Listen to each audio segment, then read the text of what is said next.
진짜 기대.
Benar kita ingin.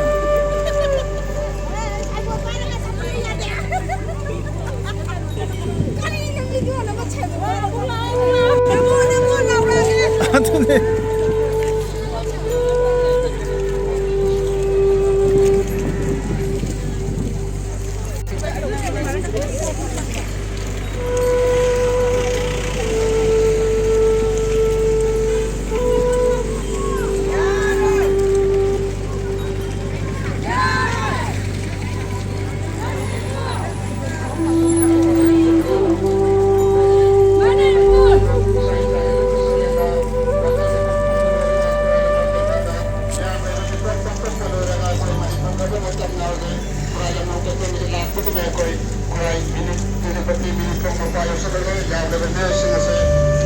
Governor Manaliana Honavada, Lambert Lapira, Kudana, upon the top of Navana Biohadana, Generation Coordination Committee, JSC, Coordination, United,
Saruk ya bili bising amadi lekai tagi lengbi akiba imanabi tatumba amadi isai na puna kimapamda ay nakari makadang kutok seri ay wangang mati hajaban nate atu bu mayangi interest ngang bagini kusi aku gi ina manangang di kibatu ay gi mingdu dana piari ay bani ay aku gi tensirot aku gi lekai mari na lejai aduga kumpan singam lekai sajo lekai tensirot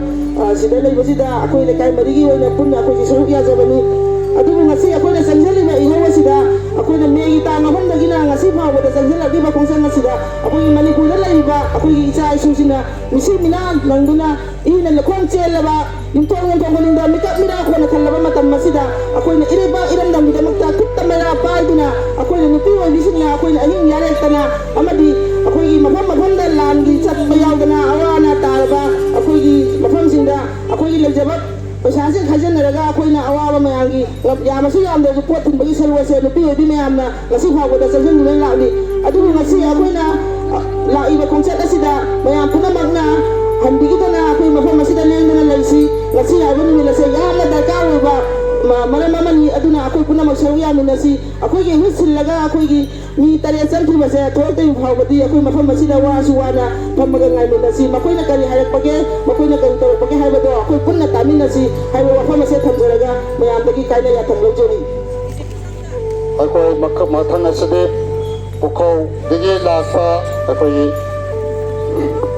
ꯁꯤꯂꯥꯅ ꯋꯥꯐꯝ ꯈꯔ ꯉꯥꯡꯕꯤꯅꯕ ꯊꯝꯕꯤꯅꯕ ꯅꯣꯡꯃ ꯅꯤꯡꯁꯤꯡꯖꯔꯤ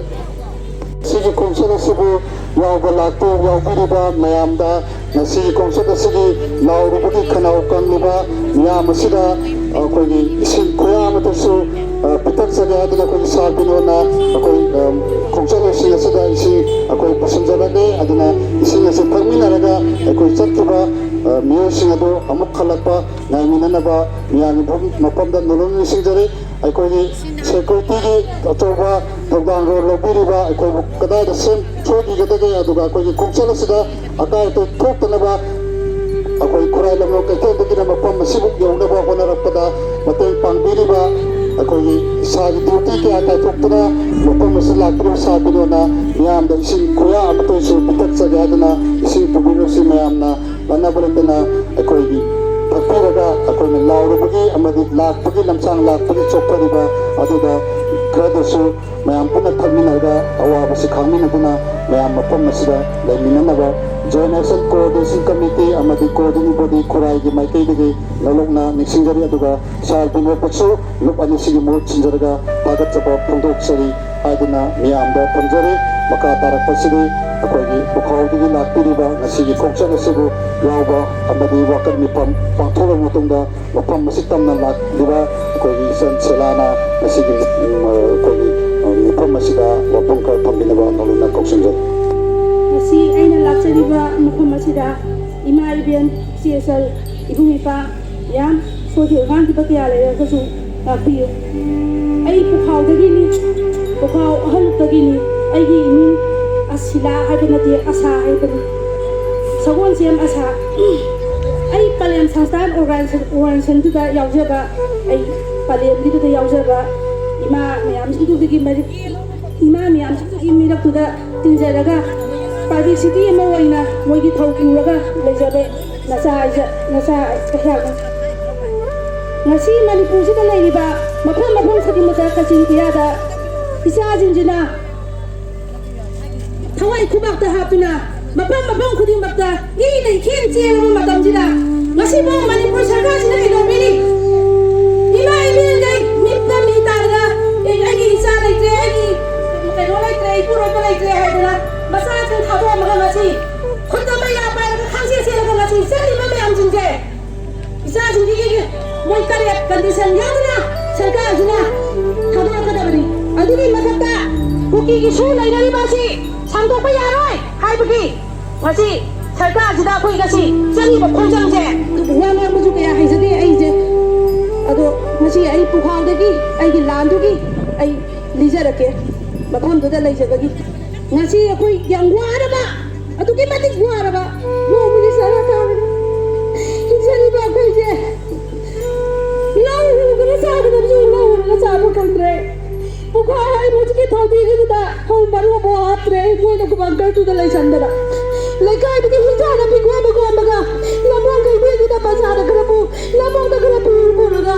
ꯉꯁꯤ ꯌꯣꯟꯖꯕ ꯂꯥꯛꯆꯕꯅꯤ ꯑꯗꯨꯕꯨ ꯉꯁꯤ ꯏꯃꯥ ꯏꯕꯦꯟꯈꯩ ꯂꯤꯂꯤ ꯆꯠꯀꯅꯤꯅ ꯍꯥꯏꯕꯗꯒꯤ ꯀꯩꯊꯦꯜꯗ ꯑꯩꯒꯤ ꯍꯤꯡꯖꯥꯟ ꯅꯥꯄꯤꯗꯨꯗꯤ ꯃꯐꯝꯗ ꯁꯤꯟꯅꯔꯝꯃꯒ ꯏꯃꯥ ꯁꯤ ꯈꯔ ꯂꯧꯕꯤꯌꯨ ꯑꯩ ꯂꯤꯂꯤ ꯆꯠꯄ ꯌꯥꯎꯖꯒꯦ ꯍꯥꯏꯗꯅ ꯑꯗꯨꯃꯥꯏꯅ ꯏꯃꯥꯈꯩꯗꯨꯅ ꯅꯨꯡꯁꯤꯕꯤꯔꯒ ꯑꯩꯒꯤ ꯄꯣꯠ ꯆꯩꯈꯩꯗꯣ ꯂꯧꯕꯤꯈꯤ ꯑꯗꯨꯕꯨ ꯃꯐꯝꯁꯤꯗ ꯂꯤꯂꯤ ꯆꯠꯂꯒ ꯃꯤꯌꯥꯝꯒꯤ ꯊꯕꯛ ꯍꯥꯏꯕꯁꯤꯗꯤ ꯑꯩꯒꯤ ꯏꯆꯥ ꯄꯣꯛꯄ ꯈꯛꯇꯅꯤ ꯏꯆꯥ ꯅꯠꯇꯦ ꯄꯣꯛꯄ ꯈꯛꯇꯅꯤ ꯏꯃꯥ ꯅꯠꯇꯦ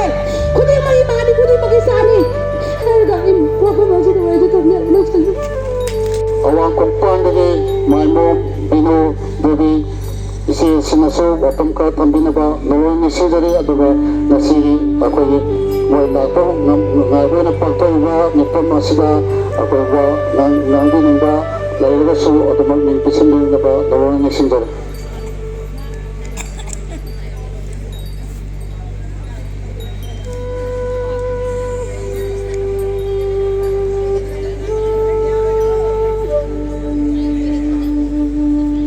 ꯃꯛꯇꯗ ꯉꯁꯤꯒꯤ ꯔꯤꯂꯦ ꯑꯁꯤꯗ ꯁꯔꯨꯛ ꯌꯥꯕꯤꯔꯤꯕ ꯏꯆꯤꯜ ꯏꯅꯥꯎ ꯑꯃꯁꯨꯡ ꯏꯃꯥꯟꯅꯕꯤ ꯏꯕꯨꯡ ꯏꯄ꯭ꯋꯥ ꯄꯨꯝꯅꯃꯛꯄꯨ ꯏꯀꯣꯛ ꯅꯣꯝꯖꯔꯤ ꯂꯣꯏꯅꯅ ꯊꯥꯒꯠꯄ ꯐꯣꯡꯗꯣꯛꯆꯔꯤ ꯀꯩꯁꯨ ꯍꯦꯟꯅ ꯍꯥꯏꯅꯤꯡꯉꯥꯏ ꯂꯩꯖꯗꯦ ꯑꯗꯨꯕꯨ ꯑꯩꯅ ꯍꯥꯏꯖꯅꯤꯡꯕꯗꯤ ꯑꯩꯈꯣꯏꯒꯤ ꯌꯨꯅꯤꯇꯤ ꯍꯥꯏꯕꯁꯦ ꯌꯨꯅꯤꯇꯤꯁꯤꯗꯩꯗ ꯈꯤꯇꯪ ꯊꯝꯖꯒꯦ ꯌꯨꯅꯤꯇꯤꯁꯤꯅꯕꯨ ꯌꯥꯎꯗ꯭ꯔꯕ ꯑꯩꯈꯣꯏ ꯃꯩꯁꯨ ꯑꯣꯏꯁꯅꯨ ꯅꯣꯡꯁꯥꯁꯨ ꯑꯣꯏꯁꯅꯨ ꯃꯥꯏ ꯄꯥꯛꯀꯗꯕ ꯃꯔꯝ ꯁꯨꯡꯂꯩ ꯂꯩꯇꯦ ꯌꯥꯝ ꯂꯨꯔꯤꯕꯗꯤ ꯌꯨꯅꯤꯇꯤ ꯍꯥꯏꯕꯁꯦ ꯌꯨꯅꯤꯇꯤꯁꯤ ꯑꯩꯈꯣꯏ ꯑꯃꯨꯛꯇ ꯁꯥꯒꯠꯃꯤꯟꯅꯁꯤ ꯑꯩꯈꯣই ꯀꯔꯤꯝꯇ ꯈꯨꯠꯂꯥꯏ ꯌꯥꯎꯗ꯭ꯔꯕꯁꯨ ꯑꯗꯨꯕꯨ ꯍꯟꯗꯛꯀꯤ ꯂꯥꯟꯐꯝ ꯑꯁꯤꯗꯗꯤ ꯑꯩꯈꯣꯏ ꯌꯨꯅꯤꯇꯤ ꯈꯔꯗꯤ ꯂꯩꯕ ꯃꯥꯜꯂꯦ ꯑꯗꯨꯒ ꯌꯨꯅꯤꯇꯤꯒꯤ ꯃꯇꯥꯡꯁꯤꯗꯀꯣ ꯑꯩꯅ ꯊꯦꯡꯅꯖꯈꯤꯕ ꯑꯅꯤꯈꯛꯇꯪ ꯊꯝꯖꯒꯦ ꯑꯩꯈꯣꯏꯁꯤ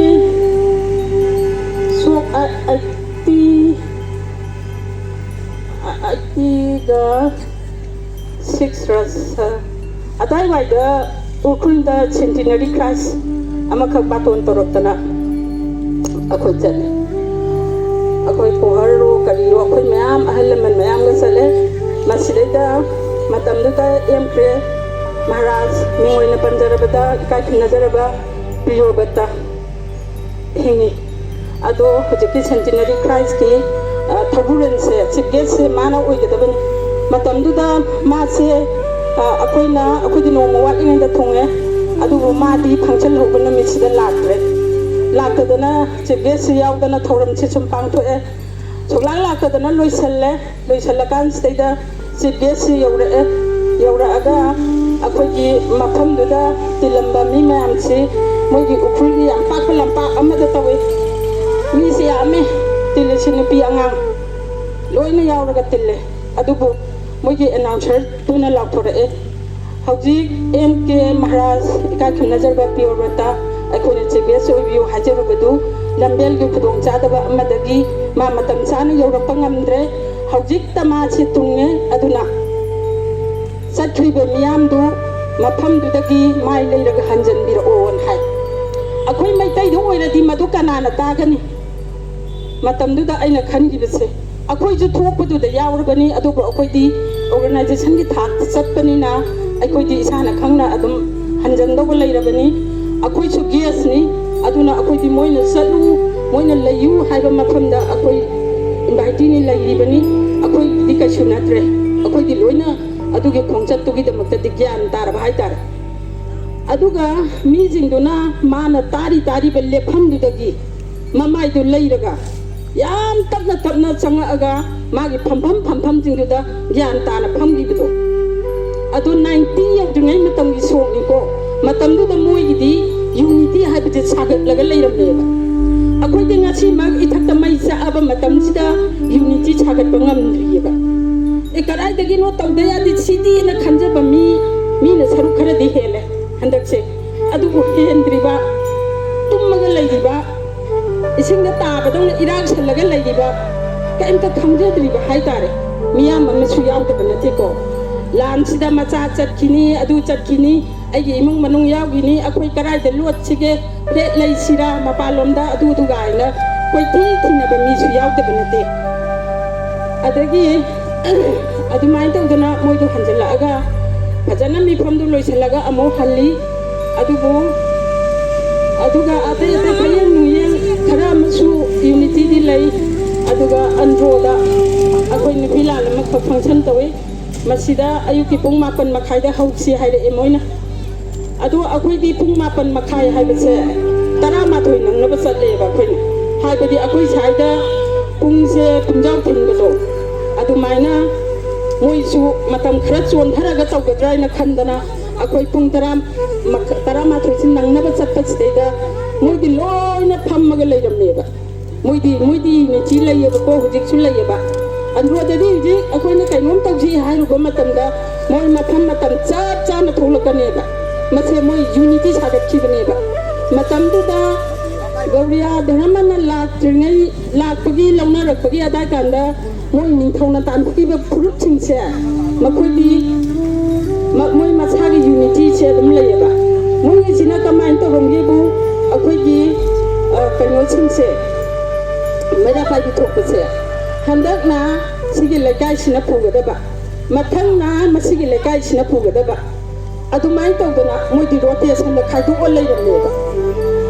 अदु अखोइगी सिदा पाननबा फन्याम कन्ना होनजै अखोइ जुमेरा पाइबि सिंदु कैनो ड्यूटी पुनादना मागी रूटीन दो खाइदोकनादना गा तौवेबको अदुबु यादे निनी सुरकवा मतमदा अदु पोतो अदुम काइरई खरा मैना पाइबिसे तोखगदी अखोइसे कनागा वा तानगनी कनागा कैनो तौगनी खरा मदि अखोइ थोक्तबा यादेना सुंगलेप लेतना थोकपा ग्रुप अमा अदगी थोक्त्रसु याइदगा आइना खल्लगा थोलक्तबा ग्रुप अमा से समाइना लई अदो अखोइसे यूनिटी से सागदबगिदमता आइगे लेकाइ दो ओइलसु अखोइ मीटिंग फम्मगा होय चापीदुना अदु निमितिदा पुंगा चाउदुना अदु निमितिदा पुंगा तोंबिना अदु निमितिदा पुंगा हाइबसिमा याम स्ट्रिक्ट ओइना खाइदोकपिबा अमा अदुगा अखोइगी याम थुना मीटिंग तौदबा यादेबो कइगिनोदा मैतेना दिनसि बाबदा लांजे चोनिका अखोइ साइ यौरए हाइबसि मयाम कोकता खिंदियोबा सिजिमा चुकाउ काउबिगनोबा अदुगा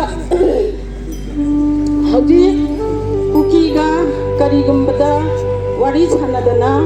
वारोइ सिलमा पुरकपा तारगदी अखोइ करी हाइहुगदगेबा करी करम्बा मवोंदा वारी सि सानागदगेबा अदुना आइगी मोतदी मसी मखोइना मणिपुर गवर्नमेंट दा ताइनगेरा इंडिया गवर्नमेंट दा ताइनगेरा मखोइगी डिमांड तौभमदुदा ताइनगदबनेबा अदु सुंगना नतबिदा मिसम प्रजा खुलाइसु पाइजदबा चुमनगी सुरगा हिंजबा चुमनगी सुरगा इमुंग पुननबा होनजबा अदुगुंबा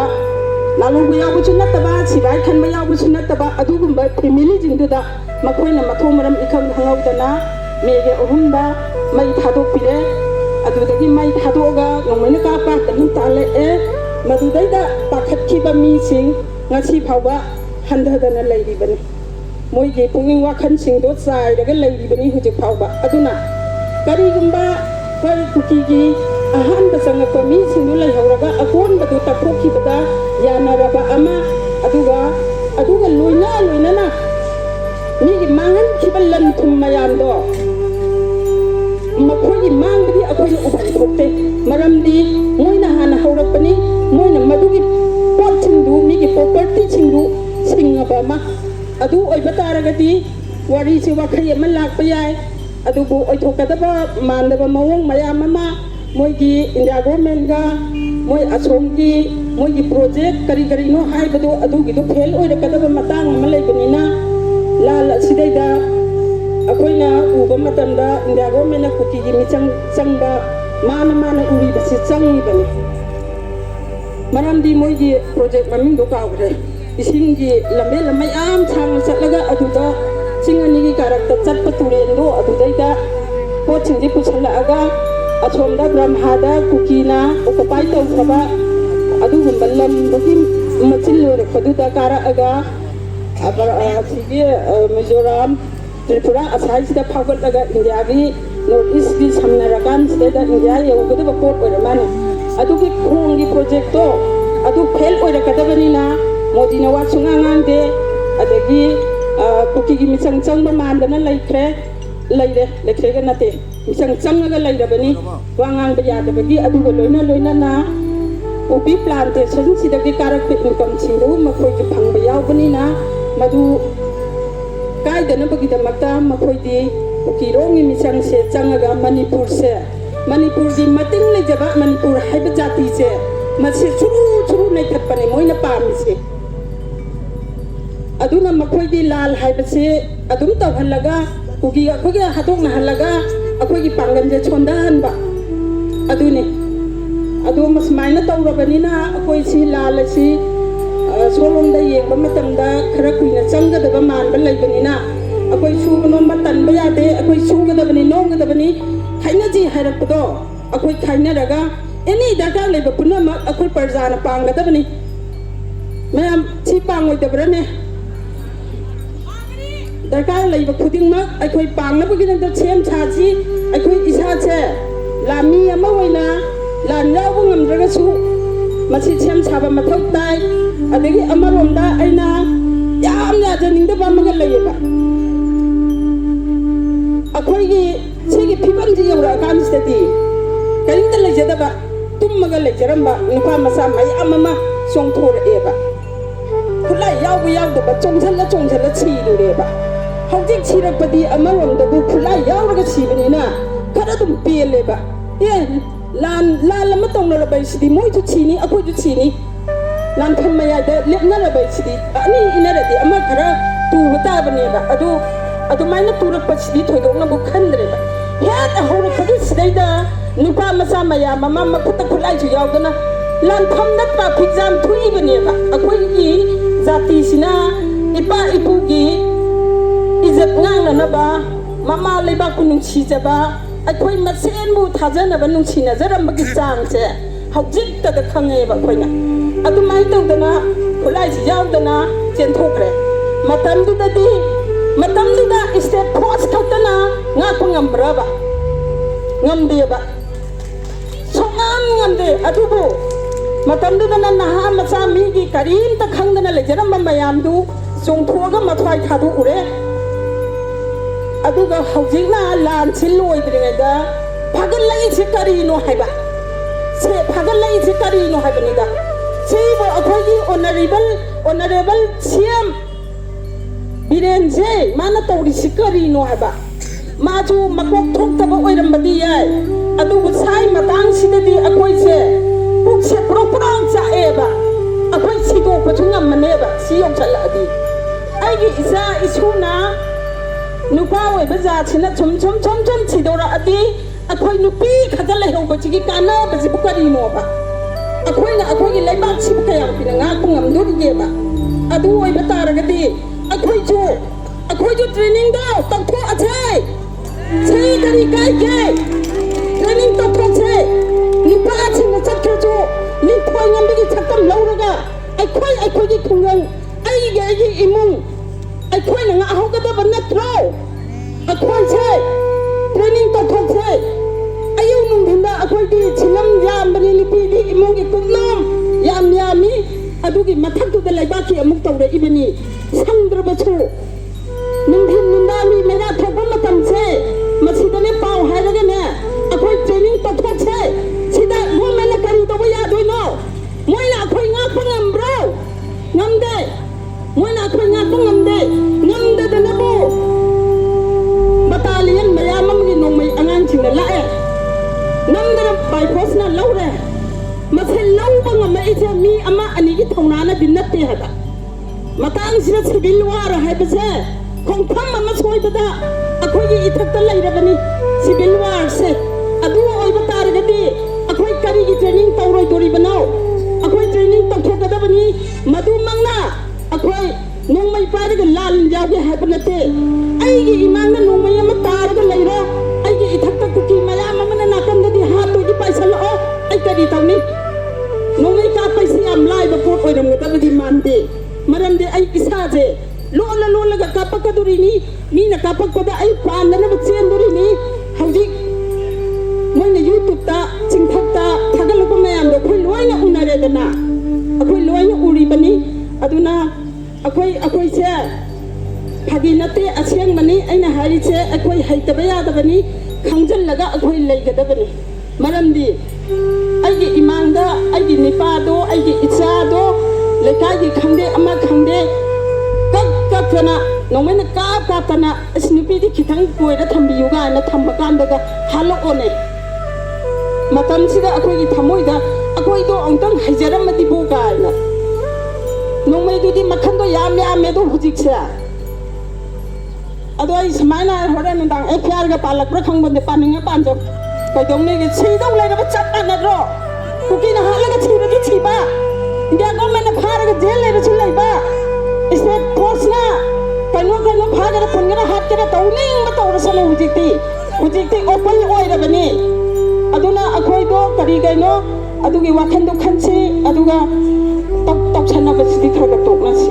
ꯑꯩꯈꯣꯏ ꯁꯤ ꯂꯩꯔꯤꯁꯤꯡꯁꯤꯕꯨꯗꯤ ꯑꯝꯇ ꯇꯧꯁꯟꯅꯗ꯭ꯔꯦ ꯑꯩꯈꯣꯏꯁꯦ ꯂꯥꯟꯁꯨ ꯌꯥꯎꯒꯦ ꯍꯦꯛ ꯇꯧꯔꯒ ꯈꯣꯡꯁꯦ ꯇꯨꯡꯗ ꯍꯦꯛ ꯍꯟꯕꯒꯨꯝꯕ ꯑꯗꯒꯤ ꯔꯤꯂꯦ ꯆꯠꯂꯁꯨ ꯌꯥꯎꯒꯦ ꯇꯧꯔꯒ ꯈꯣꯡꯁꯦ ꯇꯨꯡꯗ ꯁꯨꯝ ꯍꯟꯕꯒꯨꯝꯕ ꯃꯁꯥꯁꯤꯗꯤ ꯍꯥꯏꯗꯕꯅꯗꯤ ꯐꯔꯕꯅꯤ ꯑꯗꯨꯕꯨ ꯊꯣꯏꯗꯣꯛꯅ ꯍꯦꯟꯅ ꯍꯥꯏꯖꯅꯤꯡꯉꯥꯏꯗꯤ ꯂꯩꯖꯗꯦ ꯑꯗꯨ ꯃꯇꯥꯡ ꯁ꯭ꯋꯥꯏꯗ ꯑꯩꯈꯣꯏ ꯌꯨꯅꯤꯇꯤꯁꯤ ꯃꯔꯨ ꯑꯣꯏꯅ ꯇꯧꯒꯗꯕ ꯊꯕꯛ ꯊꯧꯔꯝ ꯄꯨꯝꯅꯃꯛ ꯌꯨꯅꯤꯇꯤꯁꯤ ꯀꯥꯏꯔꯛꯑꯒꯗꯤ ꯀꯔꯤꯝꯇ ꯈꯟꯅꯐꯝ ꯂꯩꯔꯣꯏꯗꯕꯅꯤꯅ ꯌꯨꯅꯤꯇꯤꯁꯤꯗꯪ ꯄꯨꯔꯛꯅꯕꯗꯨ ꯑꯩꯈꯣই ꯃꯌꯥꯝ ꯄꯨꯟꯅ ꯍꯣꯠꯅꯃꯤꯟꯅꯔꯁꯤ ꯁꯤ ꯍꯥꯏꯔꯒ ꯃꯇꯥꯡꯁꯤꯗ ꯇꯦꯟꯁꯤꯟꯖꯔꯤ ꯃꯇꯥꯡ ꯑꯁꯤꯗꯤ ꯑꯩꯈꯣꯏ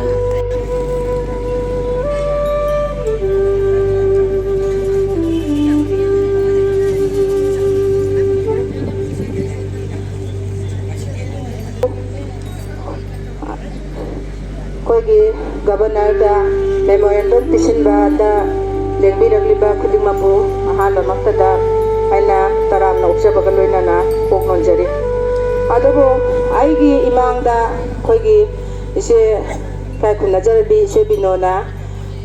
ꯃꯔꯤꯛ ꯆꯨꯝꯅ ꯍꯥꯏꯕꯤꯈ꯭ꯔꯕꯒꯤ ꯇꯨꯡꯗ ꯑꯩꯁꯨ ꯋꯥꯍꯩ ꯑꯃ ꯑꯅꯤꯇꯪ ꯍꯥꯏꯖꯒꯦ ꯁꯣꯏꯈꯤꯕ ꯀꯌꯥ ꯌꯥꯎꯕꯁꯨ ꯉꯥꯛꯄꯤꯒꯅꯤ ꯃꯌꯥꯝꯅ ꯍꯧꯖꯤꯛꯀꯤ ꯑꯩꯈꯣꯏꯒꯤ ꯃꯅꯤꯄꯨꯔꯗ ꯇꯧꯔꯤꯕ ꯂꯥꯟ ꯑꯁꯤ ꯑꯩꯒꯤ ꯃꯣꯠꯇ ꯍꯥꯏꯔꯒꯗꯤ ꯑꯩꯈꯣꯏꯒꯤ ꯁ꯭ꯇꯦꯠ ꯒꯣꯔꯃꯦꯟ ꯑꯩꯈꯣꯏꯒꯤ ꯂꯩꯉꯥꯛ ꯄꯥꯏꯕꯤꯔꯤꯕ ꯁꯤꯡꯁꯤꯅ ꯃꯇꯤꯛ ꯆꯥꯗꯕꯗꯒꯤꯅꯤ ꯍꯥꯏꯅ ꯑꯩ ꯈꯟꯖꯩ ꯃꯔꯝꯗꯤ ꯑꯩꯈꯣꯏꯒꯤ ꯂꯝ ꯑꯃꯒ ꯂꯥꯟ ꯁꯣꯛꯅꯕꯗꯤ ꯊꯥ 5-6-7 ꯆꯍꯤ 1-2 ꯆꯪꯕꯁꯨ ꯃꯌꯥꯎꯔꯤ ꯑꯗꯨꯒ ꯁ꯭ꯇꯦꯠ ꯑꯃꯒꯤ ꯃꯅꯨꯡꯗ ꯍꯧꯖꯤꯛ ꯐꯥꯎꯕꯗ ꯆꯍꯤ ꯊꯥ 7 ꯁꯨꯔꯕꯁꯤ ꯐꯥꯎꯕꯗ ꯍꯧꯖꯤꯛ ꯂꯥꯟ ꯂꯣꯏꯁꯤꯟꯕ ꯉꯝꯗ꯭ꯔꯤꯕꯁꯦ ꯑꯩꯈꯣꯏꯒꯤ ꯂꯩꯉꯥꯛ ꯃꯇꯤꯛ ꯆꯥꯗꯕꯅꯤ ꯍꯥꯏꯅ ꯂꯧꯏ ꯃꯈꯣꯏ 60 ꯂꯩꯕꯒꯤ ꯃꯅꯨꯡꯗ ꯃꯣꯏ 10ꯅ ꯃꯣꯏ ꯆꯠꯈ꯭ꯔꯒꯁꯨ ꯃꯣꯏ 50 ꯂꯩꯍꯧꯔꯤꯗꯨ ꯉꯁꯤꯐꯥꯎ ꯃꯅꯨꯡꯗ ꯀꯔꯤ ꯇꯧꯒꯦꯕ ꯃꯣꯏꯅ ꯐꯝ ꯀꯣꯟꯗꯅ ꯂꯩꯗꯧꯒꯤ ꯃꯍꯨꯠꯇ ꯗꯦꯜꯂꯤꯗ ꯆꯠꯂꯒ ꯈꯣꯡ ꯊꯤꯜꯂꯨꯁꯣꯕ ꯑꯩꯈꯣꯏ ꯁꯨꯃꯥꯏꯅ ꯂꯥꯟ ꯁꯣꯛꯅꯕꯁꯤ ꯍꯧꯖꯤꯛ ꯊꯥ 3-4-5 ꯁꯨꯔꯦ ꯑꯩꯈꯣꯏ ꯍꯧꯖꯤꯛ BJP ꯂꯩꯉꯥꯛꯁꯤꯗꯒꯤ ꯑꯩꯈꯣꯏ ꯁꯤꯗꯤ ꯂꯥꯟꯁꯤ ꯂꯣꯏꯁꯤꯟꯗ꯭ꯔꯒꯗꯤ ꯑꯩꯈꯣই BJP ꯑꯩꯈꯣꯏ ꯄꯥꯏꯕ ꯉꯝꯃꯔꯣꯏ ꯍꯥꯏꯗꯅ ꯃꯣꯏꯅ ꯈꯣꯡ ꯊꯤꯜꯂꯨꯁꯣꯕ ꯈꯣꯡ ꯊꯤꯜꯂꯒ ꯑꯩꯈꯣꯏꯅ ꯄ꯭ꯔꯖꯥ ꯑꯩꯈꯣꯏꯅ ꯉꯁꯤꯐꯥꯎꯗ ꯑꯍꯤꯡ ꯅꯨꯡꯊꯤꯟ ꯈꯪꯗꯒꯩ ꯑꯗꯩ ꯇꯨꯝꯕ ꯆꯥꯕ ꯃꯆꯦꯠ ꯈꯪꯗꯒꯩ ꯊꯤꯟꯗꯅ ꯃꯣꯏꯅ ꯑꯋꯣꯏ ꯐꯥꯖꯜꯂꯤ ꯂꯩꯉꯥꯛꯅ ꯑꯗꯒꯤ ꯑꯩꯈꯣꯏꯗ ꯃꯌꯥꯝ ꯑꯃ ꯀꯦꯁ ꯃꯌꯥꯝ ꯑꯃ ꯄꯥꯟꯁꯤꯜꯂꯤ ꯄ꯭ꯔꯖꯥꯗ ꯑꯗꯨ ꯃꯣꯏꯅ ꯑꯆꯧꯕ ꯇꯥꯕꯤꯒꯗꯕ ꯃꯣꯏꯅ ꯗꯦꯜꯂꯤꯗ ꯆꯠꯂꯒ ꯃꯣꯏꯅ ꯃꯈꯣꯡ ꯊꯤꯜꯂꯤ ꯇꯥꯔꯒꯗꯤ ꯃꯣꯏ ꯀꯩꯗꯧꯕꯩ ꯇꯥꯔꯣꯏꯗꯣꯏꯅꯣꯕ ꯉꯁꯤꯐꯥꯎꯗ ꯃꯣꯏꯅ ꯆꯠꯂꯨꯔꯒ ꯏꯌꯥꯔꯄꯣꯔꯠꯇꯒꯤ ꯅꯣꯛꯐꯦꯠ ꯇꯧꯔ ꯂꯥꯛꯀꯅꯤ ꯀꯔꯤ ꯍꯥꯏꯔꯛꯏꯅꯣꯗꯤ ꯀꯩꯝ ꯍꯥꯏꯗꯣꯛꯑꯔꯣꯏ ꯀꯔꯤꯅꯣꯕ ꯍꯧꯖꯤꯛ ꯐꯥꯎꯕꯗ ꯃꯣꯏꯅ ꯗꯦꯜꯂꯤ ꯁꯔꯀꯥꯔꯁꯤꯅ ꯊꯦꯝꯃꯒ ꯂꯩꯔꯤꯁꯤ ꯀꯔꯤ ꯇꯧꯕꯩꯅꯣꯕ ꯑꯩ ꯑꯁꯨꯛꯀꯤ ꯃꯇꯤꯛ ꯑꯗꯨꯒꯤ ꯌꯥꯝ ꯄꯦꯟꯖꯗꯕ ꯋꯥꯈꯜꯁꯤꯗ ꯌꯥꯝ ꯄꯦꯟꯖꯗꯦ ꯃꯁꯤꯒꯤꯗꯤ ꯑꯩꯈꯣꯏꯒꯤ ꯂꯩꯉꯥꯛꯁꯤꯅ ꯃꯇꯤꯛ ꯆꯥꯗꯕꯗꯩꯅꯤ ꯍꯥꯏꯕ ꯋꯥꯍꯩꯁꯤ ꯍꯥꯏꯖꯔꯒ ꯑꯩ ꯃꯇꯥꯡ ꯑꯁ꯭ꯋꯥꯏꯗ ꯇꯦꯟꯁꯤꯟꯖꯔꯒꯦ ꯑꯗꯨꯒꯤ ꯑꯍꯜ ꯑꯣꯏꯔꯣꯟ ꯂꯧꯖꯔꯒ ꯏꯃꯥꯁꯤ ꯑꯥꯔꯀꯦꯗꯃꯛꯇꯤ ꯈꯨꯔꯥꯏꯗꯃ ꯀꯩꯊꯦꯜ ꯄꯥꯝꯕꯤ ꯑꯄꯨꯟꯕꯃꯛꯀꯤ ꯄ꯭ꯔꯁꯤꯗꯦꯟꯒꯤ ꯇꯧꯁꯨ ꯄꯨꯕꯤꯔꯤꯕ ꯏꯃꯥꯁꯤꯅ ꯆꯠꯂꯨꯕꯒꯤ ꯃꯤꯌꯥꯝꯗ ꯄꯥꯎꯗꯝꯕꯤꯅꯕ ꯃꯔꯨꯅ ꯏꯃꯥꯁꯤꯕꯨ ꯀꯧꯁꯤꯟꯖꯔꯤ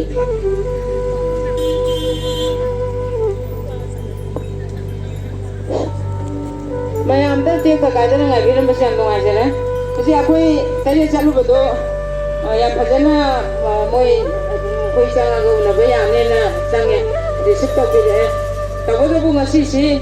ꯕꯖꯥꯔꯒꯤ ꯏꯃꯥꯁꯤꯡꯁꯤ ꯂꯣꯏ ꯂꯥꯛꯑꯝꯃꯦ ꯃꯣꯏꯁꯨ ꯑꯩꯈꯣꯏꯒꯤ ꯁꯨꯃꯥꯏꯅ ꯆꯞ ꯃꯥꯟꯅꯅ ꯍꯟꯒꯦꯔꯦ ꯍꯥꯏꯕꯗꯤ ꯍꯌꯦꯡꯁꯤ ꯑꯦꯁꯦꯝꯕ꯭ꯂꯤ ꯂꯩꯕꯅꯤꯅ ꯉꯁꯤꯁꯦ ꯑꯩꯈꯣꯏꯒꯤ ꯒꯣꯕꯔꯅꯔꯁꯤ ꯀꯅꯥꯝꯇ ꯎꯅꯔꯝꯗ꯭ꯔꯦ ꯑꯗꯨꯒ ꯍꯌꯦꯡꯁꯤ ꯃꯥꯒꯤ ꯚꯥꯁꯟ ꯑꯃꯁꯨ ꯂꯩ ꯍꯥꯏꯕ ꯑꯩꯈꯣꯏ ꯒꯣꯕꯔꯅꯔꯁꯤꯒꯤ ꯚꯥꯁꯟ ꯑꯃꯁꯨ ꯂꯩꯔꯦ ꯑꯗꯨꯒ ꯑꯦꯁꯦꯝꯕ꯭ꯂꯤ ꯃꯅꯨꯡꯁꯨ ꯑꯣꯏꯕꯅꯤꯅ ꯃꯣꯏꯅ ꯍꯥꯏꯕꯤꯔꯛꯑꯦ ꯅꯣꯏꯒꯤ ꯁꯨꯃꯥꯏꯅ ꯑꯦꯄ꯭ꯂꯤꯀꯦꯁꯟ ꯑꯃ ꯍꯥꯟꯅ ꯏꯔꯛꯑꯣ ꯑꯗꯨꯒ ꯅꯣꯏꯅ ꯍꯥꯏꯅꯤꯡꯕ ꯋꯥꯗꯣ ꯍꯥꯏꯔꯛꯑꯣ ꯆꯪꯒꯗꯕ ꯃꯤꯁꯨ ꯍꯥꯏꯔꯛꯑꯣ ꯑꯗꯨꯒ ꯎꯅꯕ ꯑꯗꯨꯝ ꯌꯥꯅꯤ ꯑꯗꯨꯒ ꯅꯣꯏꯒꯤ ꯊꯥꯔꯛꯏꯕ ꯆꯦꯁꯤꯗꯤ ꯑꯃꯤꯠ ꯁꯥꯍꯖꯤ ꯌꯧ ꯍꯥꯏꯕ ꯄꯣꯠꯁꯦ ꯑꯗꯨꯝ ꯁꯣꯏꯗꯅ ꯌꯧꯒꯅꯤ ꯉꯁꯤꯃꯛꯁꯨ ꯒꯣꯕꯔꯅꯔꯒꯤ ꯇꯦꯕꯜ ꯌꯧꯒꯅꯤ ꯍꯥꯏꯗꯅ ꯃꯣꯏ ꯔꯤꯁꯤꯞ ꯇꯧꯕꯤꯔꯛꯑꯦ ꯑꯗꯨꯃꯥꯏꯅ ꯑꯗꯨꯝ ꯃꯌꯥꯝꯗ ꯇꯝꯖꯔꯒꯦ ꯃꯊꯪꯗ ꯑꯃꯨꯛ